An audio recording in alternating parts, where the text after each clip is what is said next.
தட்டியங்காட்டுக்கு நேர் மேற்கே இருக்கும் குன்றின் பெயர் குளவன் திட்டு. குழவிக்கல் போல் மேகத்தை நோக்கி நிமிர்ந்து நிற்கும் கரும் பாறை அது. காரமலையின் தோள்களின் மேலே பிதுங்கி நிற்கும் பகுதி. குளவன் திட்டின் பின்புறம் காரமலையின் கணவாய்க்குள் இருப்பவர்கள் காணவர்கள். மலை மக்களில் மிக பழமையான குடியினர். பரம்பு படை முதன்முறையாக சமவெளியில் இறங்கி போரிடப் போகிறது. போர் விதிகள் என்னும் சட்டகங்களுக்குள் ஆயுதம் ஏந்த போகிறது. 3 பெரும் பேரரசுகளையும் எதிர்த்து சின்னஞ்சிறு குளம் ஒன்று பிடரி சிலிர்த்து தரை இறங்கப் போகிறது. அதற்கு முன் தெரிய வேண்டியது தரை இறங்கப் போகும் இடத்தை பற்றி. தட்டியங்காடுதான் போர்க்களம் என முடிவானவுடன் அந்த இடம் பற்றி அறிய மயூர் கிழாரை தேடி ஆள் அனுப்பினார் குலசேகர பாண்டியன். கானவர்குடி தலைவனை கண்டு வரச் சொல்லி ஆள் அனுப்பினான் வேல்பாரி. பச்சை மலைத்தொடரின் தென்பகுதியில் பரம்பு நாட்டை அடுத்து இருப்பவர் கானவர்குடியினர். எண்ணிக்கையில் மிக குறைந்த கூட்டம். உச்சி மலையில் கணவாயின் அடிவாரத்துக்குள் இருப்பதால் இப்படி ஒரு மனித கூட்டம் இருப்பது மலை மக்களுக்கே பெரிதாக தெரியாது. மலையின் செங்குத்து பிளவுக்குள் பல பனை ஆழத்தில் மரப்புதர்களிலும் பாறை குகைகளிலுமே தங்குபவர்கள். அதனாலேயே யார் கண்ணிலும் படாதவர்கள். இலையாடை கொண்டவர்கள். 5 முதல் 7 வயதுக்குள் குறி தவறும் அம்புகளை எய்தி முடித்து விடுவர். அதன் பிறகு வாழ்நாள் முழுவதும் அவர்களின் அம்புகள் குறி தவறுவதில்லை. அந்த குலத்தலைவன் இகுலிக்கிழவன். அவனை காணத்தான் வாரிக்கையனும் தேக்கனும் வந்திருந்தனர். குளவன் திட்டின் பின்புற காட்டில் இறங்கிய அவர்கள் இரவில் நெருப்பினாலான குறியீட்டு மொழி மூலம் காணவர்களுக்கு தங்களின் வரவை தெரிவித்தனர். சிறிது நேரத்திலேயே அருகில் இருந்த மரத்தின் மேலிருந்து ஒரு கிழவன் கீழ் இறங்கி வந்தான். பந்த வெளிச்சத்தில் அவனை பார்த்ததும் அடையாளம் கண்டார் வாரிக்கையன். மகிழ்ச்சியோடு அவனை அணைத்துக் கொண்டார். என்னை விட வயதில் மூத்தவன் இகுலிக்கிழவன் என்றார் வாரிக்கையன். உன் தந்தையை விட வயதில் மூத்தவன் நான் என்றான் இகுலிக்கிழவன்.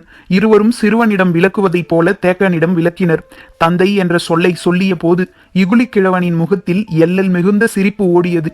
கானவர் குடியினர் இன்னும் தாய் வழி குலத்தினராகவே இருக்கின்றனர். கூட்டு வாழ்வில் தந்தை என்ற உறவை அடையாளப்படுத்தும் சொல்லே கிடையாது. உயிர்களால் தாயை மட்டும்தானே அறிய முடியும்.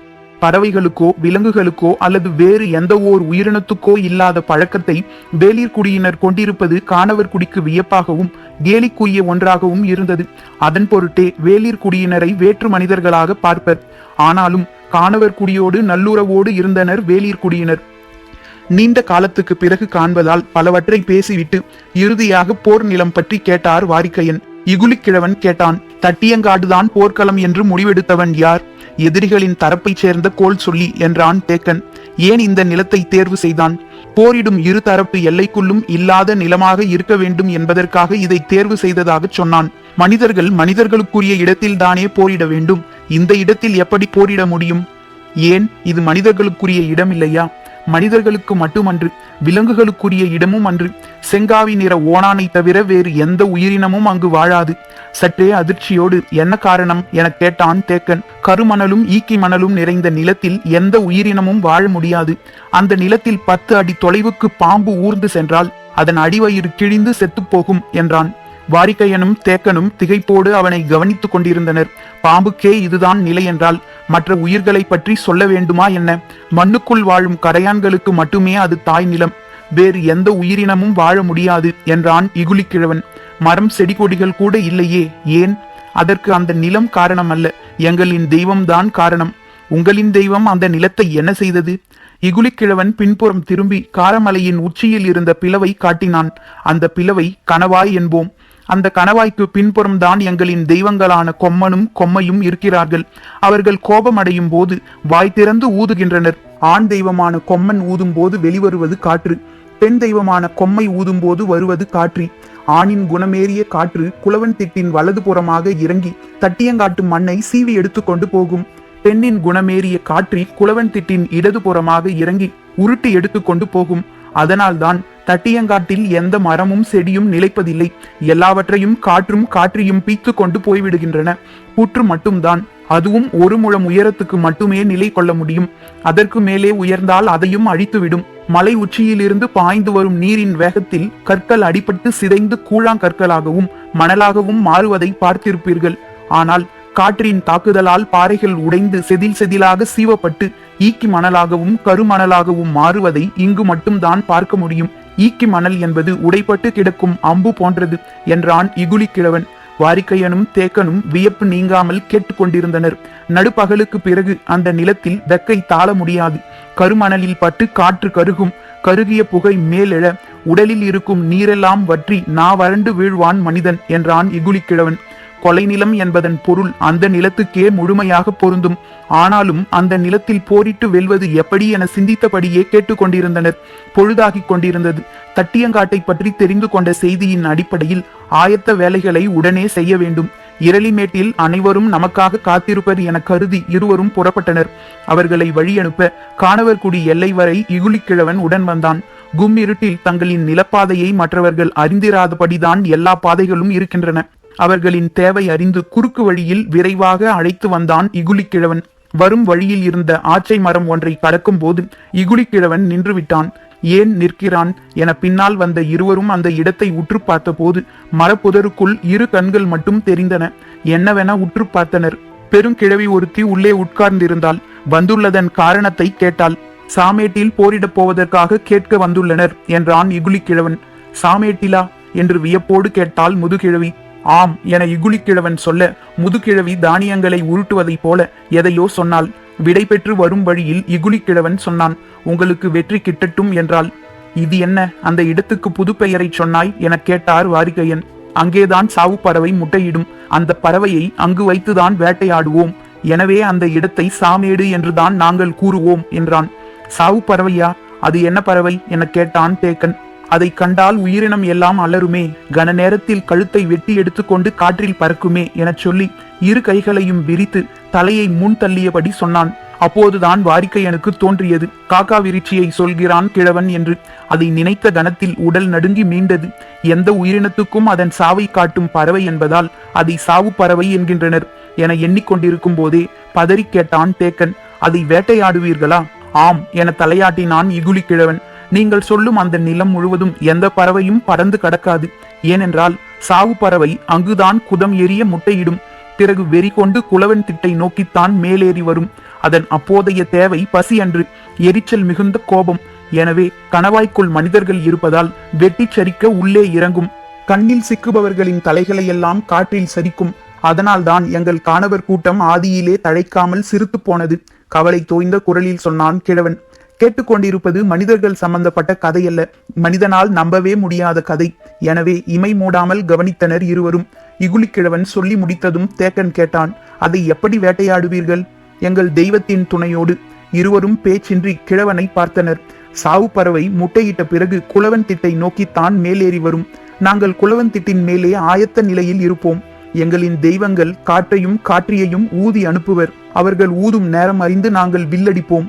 அம்புகளை நாங்கள் எய்யும் வேகத்தை விட 10 மடங்கு வேகத்தில் காற்றும் காற்றியும் எடுத்துச் செல்லும். எங்களது சுருள் அம்புகளின் தாக்குதலை எதிர்த்து சாவு பறவையால் மேலே பறந்து வர முடியாது என்றான். காக்கா விரிச்சியை அம்புகளால் வீழ்த்த முடியும் என்பதை நம்ப முடியாமல் கேட்டுக்கொண்டிருந்தனர் இருவரும். ஆனால் தேக்கனின் எண்ணம் முழுவதும் காற்றை பயன்படுத்தி அம்பு எய்யும் அவர்களின் உத்தியை தெரிந்து கொள்ள வேண்டும் என்பதிலேயே இருந்தது. வாரிக்கையன் கேட்டார், செங்காவி நிற ஓணான் மட்டும் எப்படி அங்கே உயிர் வாழ்கிறது? சாவு பறவையின் முட்டைகளை தின்றுதான். ஓணான்கள் அந்த முட்டைகளை மட்டும் அழிக்கவில்லை என்றால் இந்நேரம் பச்சை மலை முழுக்க சாவு பறவைதான் பறந்து கொண்டிருக்கும். தேக்கன் கேட்டான், காற்று நாம் எய்யும் அம்பின் வேகத்தை 10 மடங்கு அதிகப்படுத்துமா? படுத்தும். ஆனால் நாம் எய்யும் அம்பு வீசி வரும் காற்றின் முகப்போடு இணைய வேண்டும். காற்றை நாம் உணரும் போதே அது நம்மை கடந்து விடுமே. பிறகு எப்படி அதன் முகப்போடு இணைந்து அம்பை செலுத்த முடியும்? காற்று வருவதறிந்து நாம் ஆயத்தமாகிவிட வேண்டும். எப்படி?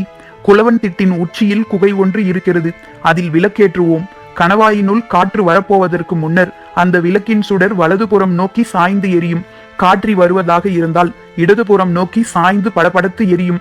சுடர் சாயத் தொடங்கியவுடன் நாணை இழுத்து விடுவித்தால் அம்பு எகிரும் போது காற்றின் முகப்போடு இணையும் என்றான் இகுலிக்கிழவன். பெருங்காற்று வருவதற்கு முன்னரே அதை உணர்ந்து வீசும் வேகத்தோடு அம்பை இணைக்கும் இவர்களின் அறிவு கூர்மை மெய் சிலிர்ப்பை உருவாக்கியது. அப்போதுதான் அடுத்த ஐயமும் வந்தது.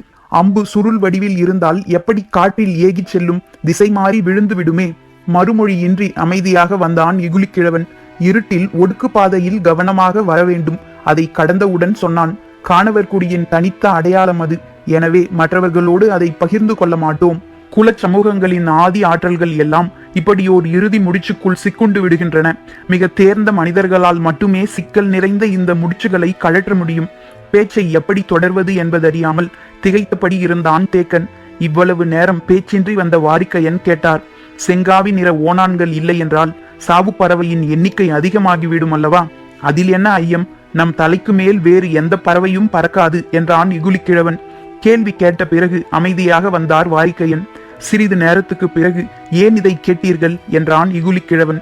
தட்டியங்காட்டில் இவ்வளவு பெரிய போர் நடக்கப் போகிறது. மனிதர்கள், குதிரைகள், யானைகள் என பல்லாயிரம் உயிரினங்கள் களத்தில் இறங்கப் போகின்றன. இத்தனை பேரின் கால் மிதிக்கு தப்பி செங்காவி நிற ஓணான்கள் எப்படி உயிர் பிழைக்கப் போகின்றன என்றார் கவலை தோய்ந்த குரலில். இப்போது இகுலிக்கிழவன் அதிர்ச்சியானான். மனிதர்களாலும் குதிரைகளாலும் அவற்றுக்கு ஆபத்து நேராது. ஆனால் எண்ணிலடங்காத யானைகள் மோதி சண்டையிட்டால் மண்ணோடு மண்ணாய் ஓணான்கள் எல்லாம் நசுங்கிச் சாகும் என்று சொல்லும் போதே அவனது உடலில் நடுக்கம் ஏற்பட்டது. அதை கவனித்தார் வாரிக்கையன். ஆனாலும் பேச்சேதுமின்றி மூவரும் இருளுக்குள் நடந்தபடி இருந்தனர். இன்னும் குடில்களை உருவாக்காமல் மரபொந்துக்குள் வாழ்வதே சாவு பறவையால் ஏற்பட்ட அச்சத்தால் தான். அந்த அச்சம் அவ்வளவு எளிதில் அகன்று விடாது. குரல் சற்றே நடுங்க இகுலிக்கிழவன் கேட்டான், ஓணான்கள் அழியாமல் தடுக்க நீங்கள் உதவினால் சுருள் அம்புகளை கொடுத்து நாங்கள் உதவுகிறோம். அது அழியாமல் நாங்கள் எப்படி தடுக்க முடியும்? யானை போரை மட்டும் தட்டியங்காட்டில் நடத்தாதீர்கள், ஓணான்கள் தப்பித்துவிடும் என்றான் இகுலிக்கிழவன். வாரிக்கையன் இதை எதிர்பார்க்கவில்லை. போர்க்களம் தொடர்புடைய முடிவை பாரியும் தேக்கனும் முடியனும் தான் எடுக்க முடியும், தான் எடுக்கக்கூடாது. எனவே தேக்கனின் முகத்தை ஏறிட்டு பார்த்தார். எடுக்கப் போகும் முடிவின் முக்கியத்துவத்தை உணர்ந்தபடி ஆழ்ந்து சிந்தித்தான் தேக்கன்.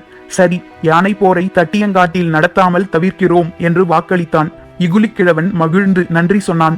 பாறைகளுக்குள் நுழைந்து கிடக்கும் வேர், அதற்குரிய மரம் பட்டு போனவுடன் தானும் உயிரற்று போகும். ஆனால் ஊழிப்பாறைக்குள் ஓடும் வேர் மரம் பட்டு போனவுடன் தானும் பட்டு போகாது. மாறாக ஊழிக்கல்லின் குணமேயும். பனைமர தீக்கி போல பாறை ஈக்கியாக அது மாறிவிடும். அதை எடுத்து வேண்டிய நீளத்துக்கு உடைத்து அம்பாக பயன்படுத்துவோம். அதன் பெயர்தான் கல்லூழி வேர். இகுலிக்கிழவன் சொன்னதை வியப்போடு கேட்ட தேக்கன், பனை ஈக்கி போல் நீண்டிருக்கும் என்றால் இரும்பை உருக்கி நீட்டியது போல்தானே இருக்கும். அதை எப்படி சுருளம்பு என்று சொல்கிறீர்கள்? இகுலிக்கிழவன் சொன்னான், கல்லூழி வேரில் துளி அளவு ஈரம் பட்டதும் சுருண்டு கொள்ளும். எனவே இந்த அம்பு மனிதனை தைத்து உள்ளுக்குள் போகும்போதே குருதியின் ஈரத்தில் சுருண்டுவிடும். அதன் பிறகு அதை எடுக்க முயன்றால் எலும்பும் சதையும் பீத்து கொண்டுதான் வெளிவரும். அதனால்தான் சாவு பறவையை எங்களால் வீழ்த்த முடிகிறது என்றான். இந்த செய்தியே மிரட்சியை ஏற்படுத்தியது. கிழவன் சொன்னான், ஒரே நேரத்தில் 6 அம்புகளை விரல் இழுக்கும் நான் பிடியில் பொருத்தி எய்ய முடியும். அந்த 6 அம்புகளின் மொத்த கனமும் நீங்கள் பயன்படுத்தும் அம்பின் கனத்தில் 1/3 பங்குதான் இருக்கும் என்றான். தங்களின் குதிரைகள் நின்றிருந்த மேட்டின் அருகில் வந்தனர். தேக்கன் நிமிர்ந்து வானத்தை பார்த்தான். எங்கும் விண்மீன்கள் நிறைந்திருந்தன. குறுங்காது முயலின் குருதியில் தோய்ந்த நாணில் வைத்து கல்லூழி அம்புகளை எய்ய, காற்று அவற்றை சுமந்து சென்று வெளி முழுவதையும் தைக்க கசியத் தொடங்கும் குருதி துளிகளால் நிறைந்திருந்தது வானம்.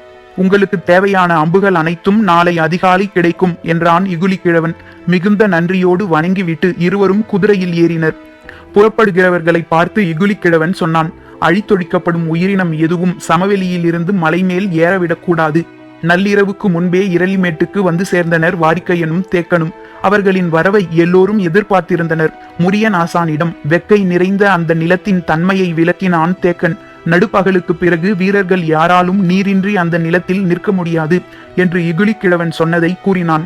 போர்க்களத்தில் நீர் கொடுத்து கொண்டிருக்க முடியாது. காடுகளாக இருந்தால் ஓரவத்தி கொடி எங்கும் இருக்கும்.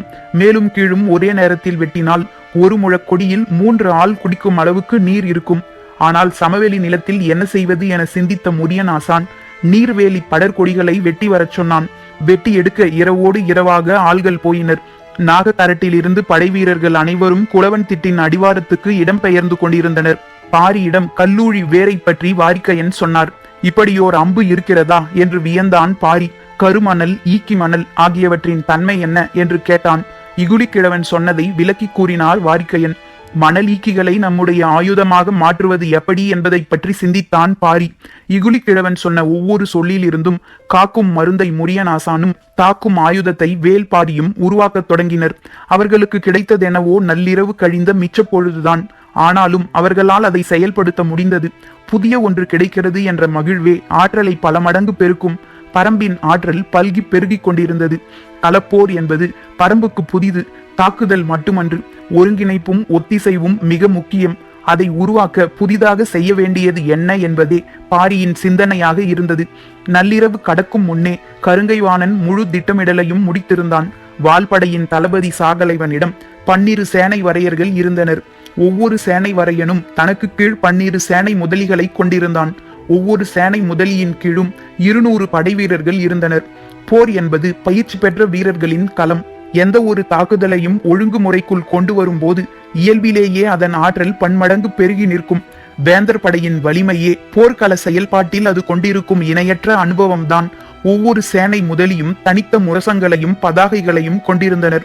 200 பேர் கொண்ட தனது படை தாக்குதலை எப்போது தொடங்க வேண்டும் அல்லது தாமதிக்க வேண்டும், முன்னேறுவது அல்லது நின்ற இடத்திலேயே நிலை கொள்வது, எந்த பக்கம் திரும்ப வேண்டும் அல்லது பின்வாங்க வேண்டும் என எல்லாவற்றையும் தாக்கும் களத்தின் செயல்பாடுகளுடனேயே செய்து முடிக்கக்கூடிய பயிற்சியை கொண்டவர்கள். முரசுகள் எழுப்பும் ஓசைகளுக்கு ஏற்ப அவர்கள் தங்களின் செயல்பாடுகளை அமைத்துக் கொள்வர். போர் பயிற்சி என்பதன் சாரம் அதுதான். போர்க்களத்தில் ஒரு படை பின்னோக்கி நகர்வது என்பது பின்வாங்கல் ஆகாது, ஒருங்கிணைக்கப்பட்ட தாக்குதல் உத்தியின் பகுதியே ஆகும். எனவேதான் பயிற்சி கொண்ட படை எளிதில் களத்தை விட்டு சிதைந்து விடாது. படைப்பிரிவில் ஒவ்வொரு வீரனும் மாவீரனாக இருக்க வேண்டிய தேவை ஏதும் இல்லை. உத்தரவுகளையும் ஒழுங்குகளையும் பின்பற்றும் ஒருவனாக இருந்தால் மட்டுமே போதுமானது. அவன் குறைந்தளவு ஆற்றலை கொண்டவனாக இருந்தாலும் போதும். அவனது திறன் படையின் வெற்றி தோல்வியை தீர்மானிக்காது. ஏனென்றால் இந்த தாக்குதல் முறையே ஒன்றை ஒன்று இறுக பின்னிய சங்கிலி தொடர் போல வடிவமைக்கப்பட்டுள்ளது. மண்ணில் உரசி நகரும் சங்கிலி எதை நோக்கி நகர்கிறது என்பதை அந்த இடத்திலிருந்து பார்க்கும் ஒருவனால் தீர்மானிக்க முடியாது. அது எங்கோ போய்கொண்டிருக்கிறது என்றுதான் நினைப்பான். ஆனால் இறுதியில் அது தனது காலை இருக்கும் போதுதான் ஆபத்தை உணர்வான். எண்ணற்ற கன்னிகளால் இணைக்கப்பட்ட சங்கிலி தொடரை போர்க்களம் எங்கும் வீசி எறிந்துவிட்டு விடியலுக்காக காத்து நின்றான் கருங்கைவாணன்.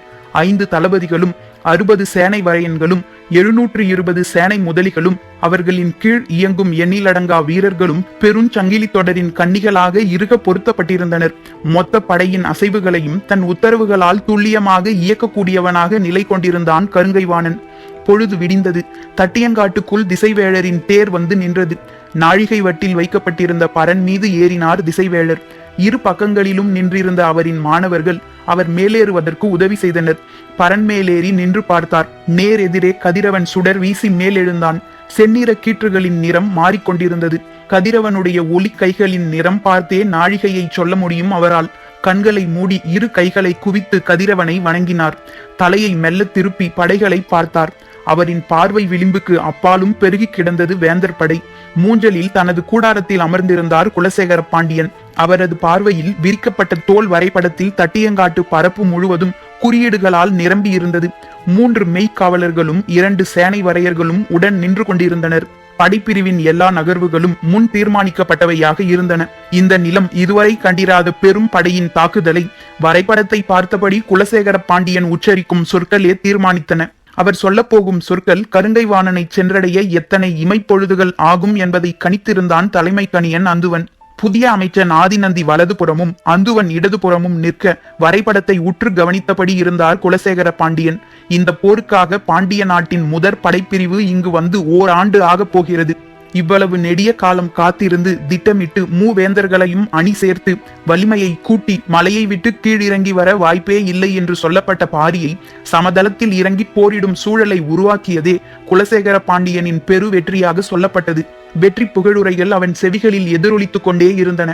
ஆனாலும் கண்ணிமைக்காமல் வரைபடத்தை பார்த்து கொண்டிருந்தான். அதே நேரத்தில் விரிந்து கிடக்கும் முழு படையையும் பார்த்து கொண்டிருந்தான் வேல்பாரி. குலவன் திட்டின் உச்சியில் நின்றிருந்தான் அவன். அவனது வலது பக்கம் இகுலி கிழவனும் இடது பக்கம் காலம்பனும் நின்றிருந்தனர். அவனுக்கு பின்னால் கூவல்குடியின் வீரர்கள் நின்றிருந்தனர். போர்க்களத்தின் இடதுபுறம் வேந்தர் படை நின்றிருந்தது. பரவி கிடக்கும் படையின் இறுதி எல்லையில் சிறிதாக தெரிந்தன கூடாரங்கள். அதுதான் மூஞ்சல். அதன் உள்ளேதான் நீலன் இருக்கிறான். பாரியின் கண்கள் அந்த இறுதி எல்லையில் நிலை குத்தி நின்றன. மூஞ்சலுக்கு நேர் மேற்கே நாகக்கரட்டின் உச்சியில் வாரிக்கையன் நின்றிருந்தார். குலவன் திட்டுக்கும் நாகக்கரட்டுக்கும் இடையில் கூவல் குடியினர் ஒளி பின்னலை உருவாக்கினர்.